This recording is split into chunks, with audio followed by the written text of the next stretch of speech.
Sa 43,000 na nag-audition, 18 lang ang pinili para maging castaway. At hindi biro ang pagbuo sa grupong ito. May right mix ba kami? Meron ba kami kikay, may mataray, may pang-masa, may pang-social, pang gano'n. Pinili namin talaga yung right mix. Eh, nung nakuha namin 16, parang we felt na kailangan pang dagdagan ng dalawa pa. So, naging 18 ang pinaka-final number ng castaways. Ang 18 castaways, nakausap ko sa tinutuluyan nilang hotel bago sila dinala sa Tarutaw o Devil's Island. Bukas na ang umpisa ng Survivor Philippines pero hindi ito alam ng mga contestant. At ngayon, susugurin natin sila sa kanilang mga kwarto. Tara! Una kong nakilala ang Rastaman na si Kiko. Anya, para raw talaga sa kanya ang Survivor dahil sanay na sanay siya sa buhay isla. 3 taon daw kasi siyang tumira sa Boracay. Ano bang statement nito mga borlolo? Parang 100 bracelets yata meron dito tapos marami ka ring sukbit-sukbit dyan. Dadalhin mo ba lahat yan sa Survivor? Actually, dala ko sila hindi lang sa Survivor. Dala ko sila araw-araw. Each one bigay sa akin ng mga tao. Parang naging panata ko na yan eh. Mga taong malapit sa akin, magbibigay sa akin na isang parang sign ng friendship namin. And ako naman, panata ko na suotin yan, dalhin yan kahit saan. Katulad ni Kiko, mahilig din sa outdoors si Gigit. Web designer at miyembro ng UP Mountaineers. Sino si Gigi? I usually go backpacking, no? Pag nakaraket ng konti. O ito, papakita ko tong backpack ko. Lahat daw ng kailangan niya, nasa kanyang backpack. 65 liters to. Kung ang buhay ko, mapagkakasya ko dito, toothbrush, damit, lahat ng pangangailangan. Ang atinistang si Charisse, kikay at fashionista. Inaayos ko na lahat ng mga pang-office attire ko before going to Makati. So yung parang susuotin ko per day, nakaayos na ako. Ito si Monday. Na alam mo naman yung Survivor, di ba? O, kaya mo kaya yun? Basta lahat talaga, kakaririn ko to. Hindi nila makikita na si Chana utosera or reklamador.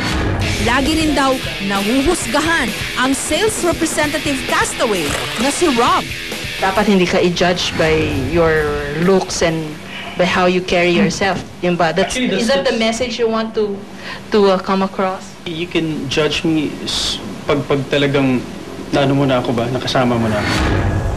Kung first impression pa rin ang pag-uusapan, heartthrob naman ang arrive ng basketball player na si JC.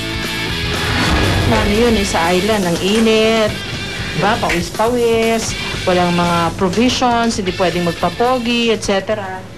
Yun yung risk na you have to take para if you wanna be a castaway. At kung may hardcore heartthrob para sa mga lalaki, may call center duty naman ang mga babae. Hindi ko natatakot, wala kang kaba sa dibdib. Siyempre, nakita ko na rin yung iba, so medyo, alam mo yun, may thoughts din na ba? Paano kaya sila? Kaya mo kaya ang Survivor? Eh, nandito na tayo, so kahit ano mangyari, kakayanin. Ang driver na si Chris, lalaban daw hanggang sa huli. Lahat ng ito para sa kanyang mga anak. Kaya pinagsumikapan ko to. Pinorsa ako ng asawa ko na alang-alang sa mga anak mo, gawin mo yan. Chris, pasensya ka na ha. Pero di ba pag lalaki daw hindi dapat umiiyak? Pero ikaw, okay lang umiyak sa camera? Okay lang po kasi galing sa puso eh. Pinagdaanan ko lahat eh. Hindi ko kinahiyang umiyak ang isang lalaki. Dahil doon nakikita na may puso ako eh. Pamilya rin ang inspirasyon sa pagsali ng sporty mom na si Ninya. Ngayon ka lang pihado nahiwalay sa mga anak mo ng First time po. First time talaga. As in, ang pinakamatagal ko before was planning session na 4 days maximum. Fighting words, palaban. Kaya mo na ma-survive ang Survivor. Kayang-kaya ko. They wouldn't call me super mom for nothing. Mala supermodel naman ang drama ng castaway na si Kay. Kaliwat kanan na pageants na raw ang napanalunan niya. Puro try-try lang. Minsan wala lang akong ginagawa, ganyan. Tapos parang ano lang, for fun lang sa akin. Actually, pati Survivor for fun lang din. Pero hindi ko talaga na-expect na makakasali ako din. Ang yaya na si Patani, aminadong aspiring model at artista. Nakakatawa ka raw. Totoo ba yun? Ewan ko. Nakatawa ba ako? Para namang hindi. Pansamantala nga muna raw niyang iniwan ang kanyang alaga dahil Survivor ang kanyang stepping stone patungo sa stardom. Para naman kay Emerson, ang tunay na survivor, mapamaraan, katulad daw niya. Hindi madali tong competition na to, pero as a technician kasi napakaraming bagay here in my coconut shell na kumbaga para sa iba, tinatapon na, kumbaga waste na sa kanila yun Pero as a technician, kayang-kaya kong gawa ng paraan yun para magamit pa, maging isang tool, di ba? Mekaniko naman ang grupo, ang billboard model na si John. Kapag nakuha raw niya ang 3 milyong pisong premyo, balak niyang palakihin ang kanyang auto shop business. So medyo mapapansin nyo, medyo organized lahat tapos laging malinis because dito kasi pinapractice namin yung clean as you go. At maging sa Survivor, pananatilihin daw niyang malinis ang kanyang laro. Pagdating sa reality show na ito, mahalaga nga raw ang strategy dahil pautakan ang labanan. Kaya si Marlon, bago pa man tumuntong sa isla, pinag-isipan ng mabuti ang kanyang game plan. Ulit ka. Tsaka ikaw daw yung walang pakialam. Yeah, that's right. Madaling kainisan. Totoo ba yan? Yeah, that's right. O paano yun? Paano ka? Baka ikaw unang ma-vote out. Sa tingin ko hindi kasi pwede ko naman itago sa kanila yun. Ngunit para sa isang laro katulad ng Survivor, hindi lang talas ng isipan ang magpapanalo sa isang castaway. Pati na rin siyempre, tibay ng katawan. Si Jace, sa laki ng kanyang katawan, hindi mo iisiping siya pala ang pinakabata sa grupo.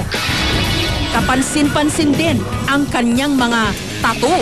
And just like the family crest emblem, meaning parang last forever, like something that protects it, like parang hindi ka lang basta-basta, you won't let anything come close to your family that would hurt them, parang ganun. Samantala, ang Taekwondo champion na si Veronica, pinagsasabay na paghandaan ang physical at mental challenges ng Survivor. Hindi lang puro skills, so kailangan din minding. So parang ito, syempre parang yun na lang din yung parang practice ko para sa mind. Ngunit para sa prom ding castaway na si Beverly, hindi man siya ang pinakamatalino at pinakamalakas sa grupo, malamang siya naman daw ang isa sa may pinakamayamang karanasan. Dahil salat sa buhay, siya lamang daw ang nakapagtapos sa kanilang magkakapatid. Kakayanin mo kaya yung challenge ng Survivor? Oo naman. I'm not just matatag, but palaban pa din. Hi Zita, ako si Jessica. Ang labandera at ina na si Aling Zita, pinatatag na rin daw ng kanyang mga pinagdaanan. At wala raw makapit naman siya pagdating sa mga kuskos ni Aling Zita.